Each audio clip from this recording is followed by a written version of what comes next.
Hello everyone, welcome to the official YouTube channel of zenith academy. আমি Shantanu sir. আজকে PSC clerkship part 2 এর English ট্রান্সলেশনের উপরে একটা video বানাচ্ছি। ট্রান্সলেশন পিএসসি ক্লার্কশিপের খুব ইম্পর্ট্যান্ট একটা part, because it carries 20 marks. 50-এর মধ্যে 20 নাম্বার শুধু ট্রান্সলেশনে থাকবে, সব থেকে বেশি নাম্বার ট্রান্সলেশনে থাকবে। তাই ট্রান্সলেশন যদি আমরা একটু ভালো করে করতে পারি তাহলে কিন্তু আমাদের মার্কসটা অনেকটাই বাড়বে, এবং একটু ভালো করে ট্রান্সলেশনটা যদি লেখা যায় তাহলে ভালো নাম্বারও পাওয়া যায়। তাই প্রত্যেকে প্রথমে ট্রান্সলেশনটা করার চেষ্টা করবে।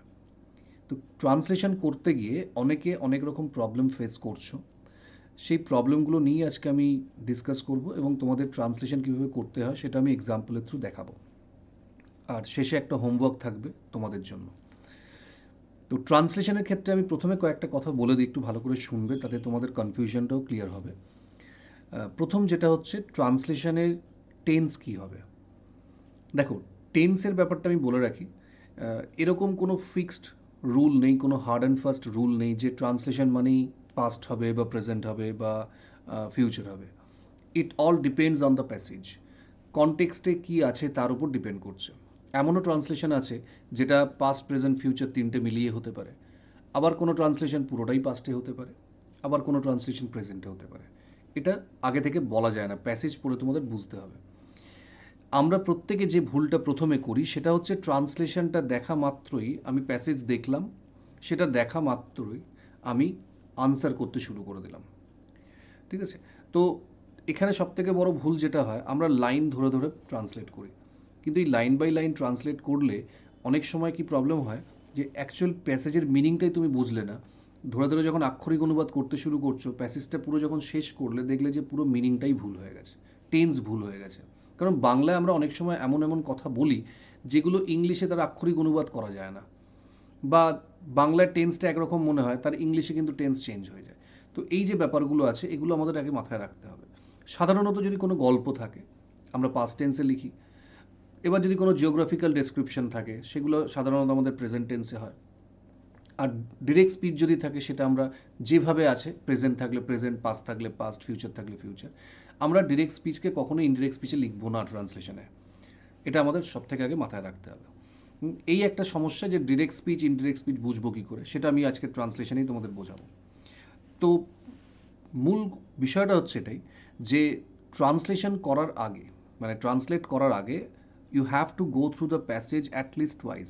সময় হাতে খুব কম আমি জানি, তবুও 1 মিনিট সময় নিয়ে অন্তত একটু তাড়াতাড়ি করে দুবার প্যাসেজটা পড়বে, তাহলে তোমাদের আইডিয়াটা ক্লিয়ার হবে ট্রান্সলেশনে কী বলতে চাইছে।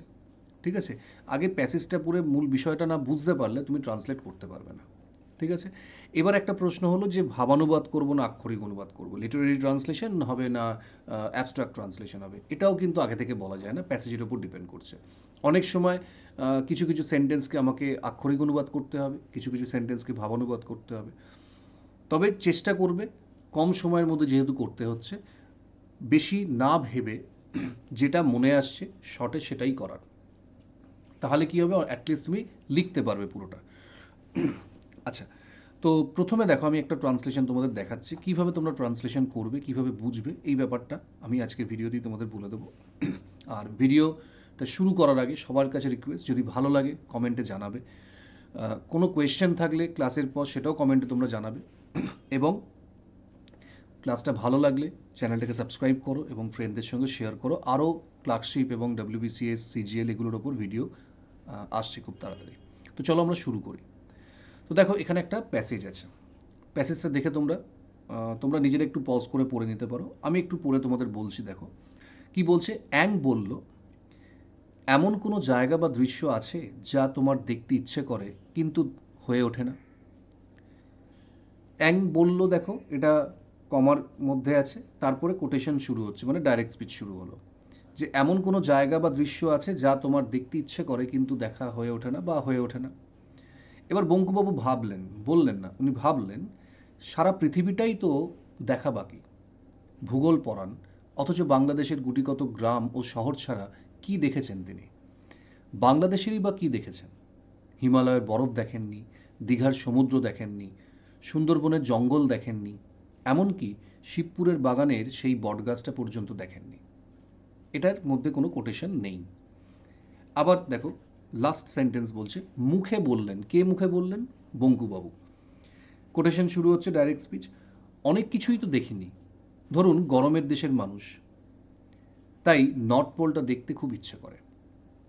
আচ্ছা, এখানে আমরা ট্রান্সলেশনটা মানে প্যাসেজটা সরি পড়ার পর এটুকু বুঝতে পারলাম, there are two speakers or two persons. একজন হচ্ছে অ্যাং আর একজন হচ্ছে বঙ্কুবাবু।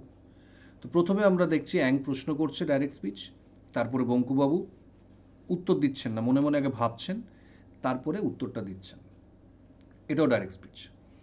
তো এবার আমরা এটা দেখে যেমন সহজেই বুঝতে পারছি অ্যাং বলল এমন কোনো জায়গা আছে, কোটেশন দিয়ে শুরু হচ্ছে, তো এটার মধ্যে কোনো ডাউট নেই যে এটা ডাইরেক্ট স্পিচ। লাস্ট সেন্টেন্সও তাই, মুখে বললেন অনেক কিছুই তো দেখিনি, কোয়েশ্চেন মানে কোটেশন দিয়ে শুরু হচ্ছে, এখানে কোটেশনটা শেষ হবে, এটাও ডাইরেক্ট স্পিচ। প্রবলেম শুরু হচ্ছে এই জায়গাতে মাঝখানে, এই প্যাসেজটা। কেন? কারণ এখানে কোনো কোটেশন নেই। এবার আমাদের যেটা মানে আমরা সাধারণত যেটা বুঝি আর কি, যে কোটেশন সাধারণত ডাইরেক্ট স্পিচে ইউজ হয়, আর কোটেশন না থাকলে ইনডাইরেক্ট স্পিচ। কিন্তু এরকম অনেক লেখা আছে, অনেক গল্প আছে যেখানে কিন্তু সবসময় ডাইরেক্ট স্পিচে কোটেশন থাকে না। এবার এটা আমরা বুঝবো কী করে? তোমাদের একটা ছোট্ট ট্রিক আমি বলছি, এটা মাথায় রাখলে এই কনফিউশনটা তোমাদের ক্লিয়ার হয়ে যাবে এবং ডাইরেক্ট ইনডাইরেক্ট স্পিচটা তোমরা ইজিলি ফাইন্ড আউট করতে পারবে। মনে রাখবে, ইনডাইরেক্ট স্পিচ অলওয়েজ অ্যাসার্টিভ সেন্টেন্সে হবে। ঠিক আছে, অলওয়েজ অ্যাসার্টিভ বা ডিক্লারেটিভ সেন্টেন্সে হবে। ইন্টারোগেটিভ, ইম্পারেটিভ, অপটেটিভ, এক্সক্লামেটরি সেন্টেন্সে ইনডাইরেক্ট স্পিচ হয় না। সিম্পল ন্যারেশনের রুল, আমরা যে ন্যারেশন করেছি ডাইরেক্ট ইনডাইরেক্ট স্পিচ, সেই রুলটাই এখানে। কোনো সেন্টেন্সে যদি কোয়েশ্চেন করা হচ্ছে, কোয়েশ্চেন মার্ক আছে বা এক্সক্লামেটরি মার্ক আছে, সেটা কখনো ইনডাইরেক্ট স্পিচ হতে পারে না, কারণ ইনডাইরেক্ট স্পিচ সবসময় অ্যাসার্টিভ সেন্টেন্সে হবে। সেখানে কোটেশন থাক বা না থাক, যেমন এখানে দেখো কোটেশন নেই, অথচ এখানে কোয়েশ্চেন করা হচ্ছে, এখানে কোয়েশ্চেন করা হচ্ছে, দ্যাট মিনস এটা ডাইরেক্ট স্পিচ। ঠিক আছে, এইভাবে কিন্তু আমাদের বুঝতে হবে। আচ্ছা, তার মানে এই পুরো প্যাসেজটাই ডাইরেক্ট স্পিচে আছে, এখানে কোনো ইনডাইরেক্ট স্পিচ নেই। এবার আমরা কিভাবে করব চলো দেখে নিই। তাহলে অ্যাং বলল, এটা তো আমরা কোটেশনের বাইরে, রিপোর্টিং ভার্ব। তাহলে অ্যান্ড সেইড পাস্ট টেন্সে, কিন্তু যেটা বললো সেটা কোটেশনে আছে, তার মানে এটা প্রেজেন্টে। তো এখানে কি বলছে? অ্যাং বলল যে এমন কোনো জায়গা বা দৃশ্য আছে যা তোমার দেখতে ইচ্ছে করে কিন্তু হয়ে ওঠে না। তাহলে আমরা এটাকে কিভাবে করব? যে Ang said, is there any place that you want to see বা that you wish to see. আচ্ছা, এখানে প্লেসের সঙ্গে আরেকটা ওয়ার্ডও অ্যাড করতে আমি ভুলে গেছি, অর সাইট। দৃশ্য বলছে, তাহলে is there any place or sight that you want or wish to see but you haven't got the opportunity to see it yet, কিংবা but somehow it still remains unseen, দুরকমভাবেই বলা যায়। আচ্ছা, এখানে দেখো আমি একটা কোটেশন এই অবলিক দিয়ে লিখেছি ওয়ান্ট অর উইশ। তোমরা কখনো কিন্তু ট্রান্সলেশন হোক, প্রেসি হোক, রিপোর্ট হোক, কখনো এক্সামে অবলিক দিয়ে কিছু লিখবে না, যে কোনো একটা ওয়ার্ড লিখবে। আমি এটা তোমাদের বোঝানোর জন্য লিখেছি, দুটোই লেখা যেতে পারে। মানে ট্রান্সলেশনে কোনো একটা পার্টিকুলার আনসার হয় না, একটা সেন্টেন্সকে আমরা বিভিন্ন রকমভাবে ট্রান্সলেট করতে পারি, but you have to keep the feel of the sentence or meaning of the sentence, ওটাকে ধরে রাখতে হবে কিন্তু। তো এখানে আমরা যে কোনো একটা বলতে পারি, গট দ্য অপরচুনিটি, মানে অ্যাকচুয়ালি বলতে চাইছে এমন কোনো জায়গা বা দৃশ্য আছে যেটা তোমার দেখতে ইচ্ছা করে কিন্তু এখনো পর্যন্ত দেখা হয়ে ওঠেনি, কোনো কারণে হয়তো তুমি সেই সুযোগটা পাওনি, তাই আমরা এখানে অপরচুনিটি লিখছি। বা এবল দিয়ে আমরা বলতে পারি, কিংবা সহজে লিখলে but somehow it still remains unseen হলো। বঙ্কুবাবু থট, এবার বঙ্কুবাবুর স্পিচ শুরু হচ্ছে, কিন্তু সে বলছে না, মনে মনে ভাবছে। কি বলছে? যে সারা পৃথিবীটাই তো দেখা বাকি। তাহলে the entire earth remains unseen বা আনএক্সপ্লোর্ড, এখানেও যে কোনো একটা তোমরা লিখবে। এবার দ্য এন্টায়ার আর্থ বলতে পারো বা ওয়ার্ল্ডও আমরা বলতে পারি, সারা পৃথিবীটা বলছে। এবার বলছে, একটা প্রশ্ন করছে, ভূগোল পড়ান অথচ বাংলাদেশের গুটিকত গ্রাম ও শহর ছাড়া কি দেখেছেন তিনি। মানে অ্যাকচুয়ালি বঙ্কুবাবুর মনের কথাটা লেখক বলছেন এখানে। তো ভূগোল পড়ান, তার মানে আমরা কি বলবো? অলদো হি টিচেস জিওগ্রাফি, বা he is our geography teacher, যে কোনো একটা বলতে পারি। ইয়েট, এখানে আমরা অনেক সময় অলদোর সঙ্গে আমরা বাটের ইউজ করি, যেটা ভুল। অলদোর সঙ্গে কখনো বাট হয় না, তুমি শুধু কমা দিয়ে লিখতে পারো কিংবা ইয়েট দেবে, বাট দেবে না। What has he scene except a few villages and সিটিজ of Bangladesh? বাংলাদেশে তিনি কতটুকুই বা দেখেছেন, মানে দু একটা ভিলেজ বা সিটি ছাড়া। আবার একটা প্রশ্ন করছে ওখানে যে বাংলাদেশেরই বা কি দেখেছেন, তাহলে মানে নিজের দেশেরই কিছু তো দেখেননি তিনি, এটাই বলতে চাইছে। তাহলে has he bin able to explore Bangladesh fully, মানে এখনো পর্যন্ত কি তিনি বাংলাদেশটাই পুরোপুরি দেখে উঠতে পেরেছেন? ঠিক আছে, এইভাবে আমরা বলতে পারি। এইবার বা আমরা এটাকে এইভাবেও লিখতে পারি, even how much of Bangladesh has he seen so far, কতটুকুই বা দেখেছেন, দুটোই বলা যেতে পারে। বা আমরা যদি একটু ভাবানুবাদ করে লিখি যে বাংলাদেশ মানে কি তার নিজের দেশ, যেখানে তিনি জন্মেছেন, সেক্ষেত্রে হিজ ওন কান্ট্রি আমরা বলতে পারি। বাংলাদেশ লিখে দিলেও কোনো অসুবিধা নেই। তাহলে দেখো এই সেন্টেন্সটাকে আমরা দুরকমভাবেই লিখতে পারছি। এইবার অনেক সময় অনেকের এই প্রবলেমটা হতে পারে যে এই যে সেন্টেন্সটা আছে ইন্টারোগেটিভ স্ট্রাকচারে, এই স্ট্রাকচারটা প্রপারলি সাজাতে অনেকের প্রবলেম হতে পারে। এটা হতেই পারে, কারণ অল্প সময় আমাদের লিখতে হচ্ছে। উই হ্যাভ ম্যাক্সিমাম 10 মিনিটস একটা ট্রান্সলেশনের জন্য। 10 মিনিট আমি সময় পাচ্ছি, তো সেই 10 মিনিটের মধ্যে সব কিছু সুন্দর করে গুছিয়ে লেখাটা একটা চ্যালেঞ্জিং ব্যাপার। তো যখন দেখবে যে এরকম তুমি সাজাতে পারছো না, সেন্টেন্সটা ছাড়বে না, সেন্টেন্সটাকে কিন্তু লিখবে, অ্যাসার্টিভ করে নাও। যেমন মূল বিষয়টা বুঝে আমরা এখানে লিখব। মানে এখানে বলতে চাইছে কি, যে বঙ্গবাবু মনে মনে ভাবছে যে তিনি বাংলাদেশে থাকেন, ভূগোল পড়ান, ভূগোল মানে তো দেশ বিদেশ সম্বন্ধে অনেক কিছু জানার কথা, অনেক জায়গায় ঘোরার কথা, কিন্তু তিনি কিছুই তো দেখেননি, নিজের দেশেরই কিছু দেখেননি, তো পৃথিবীর কি দেখবেন? তো এটাকে দেখো আমরা শর্টে মানে অ্যাসার্টিভ করে যদি লিখি, in spite of being a geography teacher, he has seen almost nothing in Bangladesh except a few villages and cities. এইভাবে তোমরা লিখতে পারো, তবে চেষ্টা করবে কোয়েশ্চেনের ফরম্যাটেই লেখার। যদি তুমি না পারো তখন সেটাকে ছাড়বে না, এইভাবে লিখবে। আরেকটা যেটা অনেকের বদ অভ্যাস থাকে যে এই ওয়ার্ডটা আমার মনে পড়ছে না, আমি এটাকে আপাতত রেখে দিই, এখানে একটা স্পেস দিয়ে রেখে দিই, ব্ল্যাঙ্ক স্পেস, পরে যখন মনে পড়বে লিখবো। বা এই সেন্টেন্সটা এই মুহূর্তে মাথায় আসছে না, এই সেন্টেন্সটাকে এখন ছেড়ে দিই, পরে সেন্টেন্সটা লিখবো।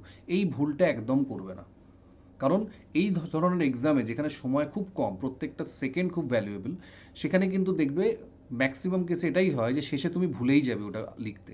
আর কোনো জায়গা যদি ব্ল্যাঙ্ক থাকে সেখানে কিন্তু তোমার নাম্বার কাটবে, অনেক নাম্বার কেটে নেবে। তাই কোনো জায়গা ব্ল্যাঙ্ক রাখবে না।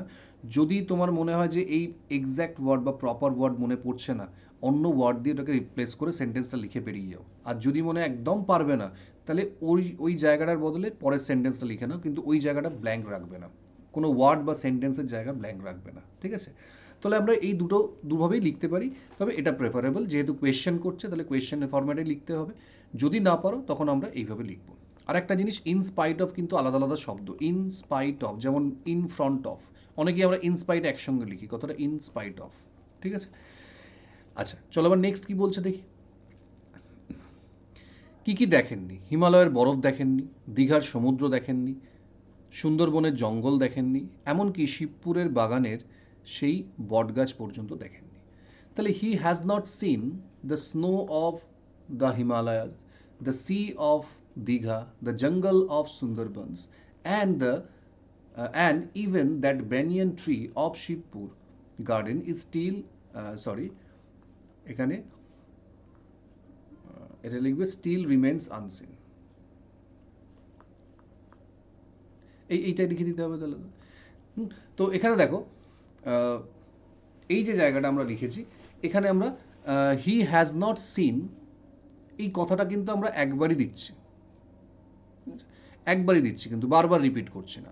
যেমন তাহলে he has not seen the snow of the Himalayas, the sea of Digha, আমরা কিন্তু আর হ্যাজ নট সি বলছি না, কিন্তু যেহেতু একটা কমন আছে এটাকে আমরা একবারই লিখলাম, তারপরে জাস্ট পরপর এগুলোকে বসিয়ে দিলাম। এবার এইটাকে তুমি এইরকম লিখতে পারো, and even that banyan tree of Shibpur garden, এখানেই তুমি সেন্টেন্সটাকে শেষ করে দিতে পারো। কিন্তু যেহেতু এটার উপর এমফোসিস করছে, হ্যাঁ, বটগাছটা পর্যন্ত দেখেননি, সেই জন্য আমি সেন্টেন্সটাকে আরেকটুখানি বাড়ালাম ভার্ব দিয়ে। এটা তোমরা না লিখে এখানেই সেন্টেন্সটাকে এন্ড করে দিতে পারো। ঠিক আছে, আচ্ছা এবার বঙ্কুবাবু কি বলছে, মুখে বললেন। এবার দেখো এই যে মুখে বললেন, অনেকে হয়তো মুখ মানে মাউথ দিয়ে তুমি লিখবে, এগুলো শুনতে বাজে লাগে, প্রয়োজন নেই। জাস্ট বলবে বঙ্কুবাবু রিপ্লাইড বা হি রিপ্লাইড। বঙ্কুবাবু যেহেতু আমরা আগেই বলেছি, এখানে হি দিলাম। আচ্ছা, এখানে দেখো দেনটা আমি ব্র্যাকেটে দিয়েছি, এর কারণ হচ্ছে এখানে কিন্তু দেনটা আমরা বসাতে পারি, কারণ এতক্ষণ তো তিনি বলেননি, এতক্ষণ মনে মনে ভাবছিলেন, তারপরে তিনি বললেন, তাই না?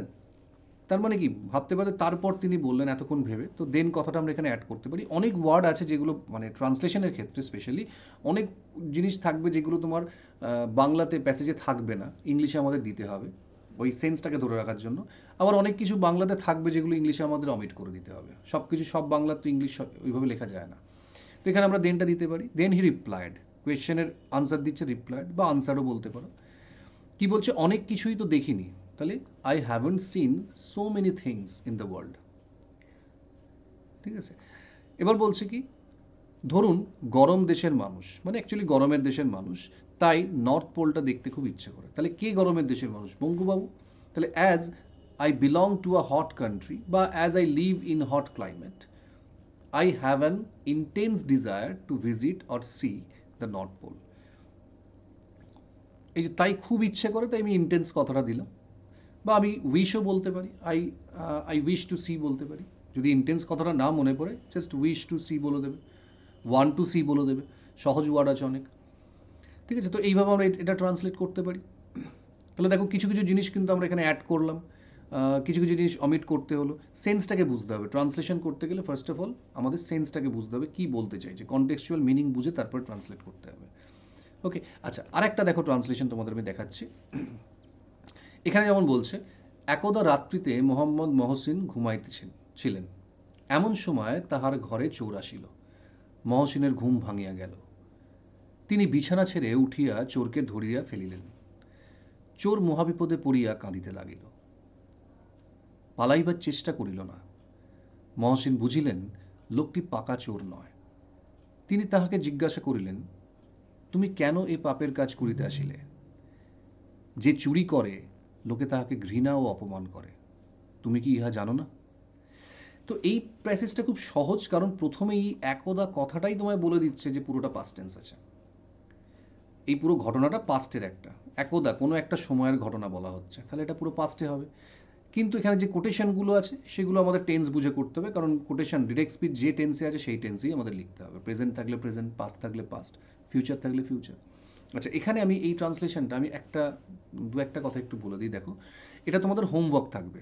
তোমরা প্রত্যেকে ট্রান্সলেশনের আনসারটা মানে ইংলিশে ট্রান্সলেট করে প্রত্যেকে কমেন্টে লিখবে। আর আমি দু একদিনের মধ্যে এর আনসারটা ডেসক্রিপশন বক্সে দিয়ে দেবো, তোমরা দেখে নেবে। আর ডেসক্রিপশন বক্সে আমি হোয়াটসঅ্যাপ গ্রুপের লিঙ্কও দিয়ে দেবো, তোমরা ওটা জয়েন করতে পারো। আচ্ছা, তাহলে বলছে কি, একদা রাত্রিতে মোহাম্মদ মহসিন ঘুমাইতেছিলেন, এমন সময় তাহার ঘরে চোর আসিল। এটা তো বোঝাই যাচ্ছে। আসিল মানে কিন্তু এখানে কাম লিখবে না, এখানে এন্টার্ড লিখবে, ঢুকলো। মহসিনের ঘুম ভাঙিয়ে গেল, বোঝা গেল। আচ্ছা, ঘুম ভাঙিয়ে গেল মানে ব্রেক ফ্রেক না লিখে সিম্পলি লিখবে মহসিন woke up। তিনি বিছানা হইতে উঠিয়া চোরকে ধরিয়া ফেলিলেন। এই যে বিছানা হইতে উঠিয়া, এই জায়গাটা যদি আমরা আক্ষরিক অনুবাদ করি, ইট সাউন্ডস অড, ভালো লাগে না শুনতে। সিম্পলি সে উঠে চোরটাকে ধরলো, এরকম করে লিখবে। চোর মহাবিপদে পড়িয়া কাঁদিতে লাগিল, পালাইবার চেষ্টা করিল না। এইখানে দেখো দুটো স্টেটমেন্ট, চোর মহাবিপদে পড়িয়া কাঁদিতে লাগিল, পালাইবার চেষ্টা করিল না। সাধারণত কি হয়, চোরকে যদি ধরা হয়, চোর চেষ্টা করবে কি, সে তো ওখানে দাঁড়িয়ে থাকার চেষ্টা করে না, সব চোরই কিন্তু পালাবার চেষ্টা করে to avoid punishment or being beaten. তো এখানে কিন্তু চোর পালানোর চেষ্টা করলো। দেখো, দুটো কন্ট্রাডিক্টরি স্টেটমেন্ট পাশাপাশি বসছে, তাহলে এটা হলে সাধারণত এটা হয় না। তাই এই দুটোকে কিন্তু আমরা একটা বার্ড দিয়ে জুড়বো। এখানে বার্ডটা কোথাও বলা নেই, কিন্তু বলা নেই, কিন্তু ইংলিশে যখন লিখবো কিন্তুটা লিখলে শুনতে ভালো লাগবে। এই দুটোকে জুড়ে দেবো, অথচ এখানে দেখো দুটো আলাদা আলাদা সেন্টেন্স। তো এই জিনিসগুলো, ছোটো ছোটো ব্যাপারগুলো আমাদের একটুখানি বুঝতে হবে আর কি। আবার দেখো লাস্ট সেন্টেন্সে, যে চুরি করে লোকে তাকে ঘৃণা করে, ঘৃণা ও অপমান করে, তুমি কি ইহা জানো না? এই যে তুমি কি ইহা জানো না, ইন্টারোগেটিভ সেন্টেন্স, আর পরেরগুলো অ্যাসার্টিভ আছে। তো যখনই এরকম সেন্টেন্স থাকবে, চেষ্টা করবে ইন্টারোগেটিভটা দিয়ে শুরু করার, কারণ এটা যদি তুমি শেষে দাও, অনেক সময় সেন্টেন্স তুমি প্রপারলি কনস্ট্রাক্ট করতে পারবে না। আর যখন কোনো সেন্টেন্সে, ইন্টারোগেটিভ সেন্টেন্সে ধরো একের বেশি ক্লজ আছে, সব ক্লজগুলো কিন্তু ইন্টারোগেটিভ স্ট্রাকচারে হয় না। যেমন আমাকে বলতে পারবে তো তার নাম কি, তাহলে can you tell me what is his name নয়, কিন্তু হোয়াট হিজ নেম ইজ, কারণ একটা ইন্টারোগেটিভ পরেরটা অ্যাসার্টিভ স্ট্রাকচার হবে। তো এক্ষেত্রে সবসময় মনে রাখবে যে আগে ইন্টারোগেটিভটা লিখে নেবে, তাহলে তোমার লিখতে সুবিধা হবে। মানে তুমি কি ইহা জানো না, ডোন্ট ইউ নো, এটা দিয়ে শুরু করবে, তাহলে তোমার সেন্টেন্সটা লিখতে সুবিধা হবে। আর প্রথমে যদি যে চুরি করে এটা দিয়ে লেখো, অনেক সময় কিন্তু অনেক বড় সেন্টেন্স থাকলে প্রপারলি কনস্ট্রাক্ট করতে পারবে না, তখন তোমার সময়টাও নষ্ট হবে, লেখাটাকেও কাটতে হবে। তো এই ছোটো ছোটো ট্রিকগুলো একটু মনে রাখবে। আর এখানে আরেকটা জিনিস মনে রাখবে, এই যে ডোন্ট ইউ নো, আমরা এরকম বলতে পারি ডোন্ট ইউ নো, আবার ডু ইউ নট নো, কিন্তু ডু নট ইউ নো এটা হয় না, এটা হয় না। ইন্টারোগেটিভ সেন্টেন্সে, মানে নেগেটিভ ইন্টারোগেটিভ সেন্টেন্সের ক্ষেত্রে যদি সাবজেক্টটা প্রোনাউন হয়, তখন সাধারণত নটটা আমরা সাবজেক্টের পরে বসাই। আর যদি সাবজেক্টটা নাউন হয়, তখন নট আগে বসে। যেমন has not Ram done this, আবার has he not done this, ঠিক আছে। কিন্তু যখন আমরা এটা যেহেতু তোমার কোটেশন আছে, মানে ডাইরেক্ট স্পিচ, তো সেক্ষেত্রে আমরা কন্ট্রাকশনের ইউজ করে ডোন্ট আগে দিয়ে বলতে পারি, কিন্তু ডু নট ইউ কখনো লিখবে না। তো এটা আমি জাস্ট কয়েকটা ইম্পর্টেন্ট জায়গা তোমাদের বলে দিলাম। আই থিঙ্ক তোমরা সবাই বুঝতে পেরেছো। তো এই ট্রান্সলেশনটা তোমরা চেষ্টা করবে প্রত্যেকে কমেন্টে আনসারটা করার। আর আমি ডিসক্রিপশন বক্সে খুব তাড়াতাড়ি এর একটা স্যাম্পল অ্যান্সার তোমাদের দিয়ে দেবো। তো আজকের ক্লাসে এটুকুই। কেমন লাগলো সবাই জানিও, ভালো লাগলে চ্যানেলটাকে সাবস্ক্রাইব করো, ভিডিওটা শেয়ার করো সবার সঙ্গে, যাতে সবাই দেখতে পায়। পরীক্ষার তো আর খুব বেশি বাকি নেই, বা WBCS, CGL Tier 2 এগুলোর ওপরও ক্লাস খুব তাড়াতাড়ি আসবে। তো চ্যানেলটাকে সবাই ফলো করো। তো নেক্সট ক্লাসে দেখা হচ্ছে আবার নতুন একটা টপিক নিয়ে।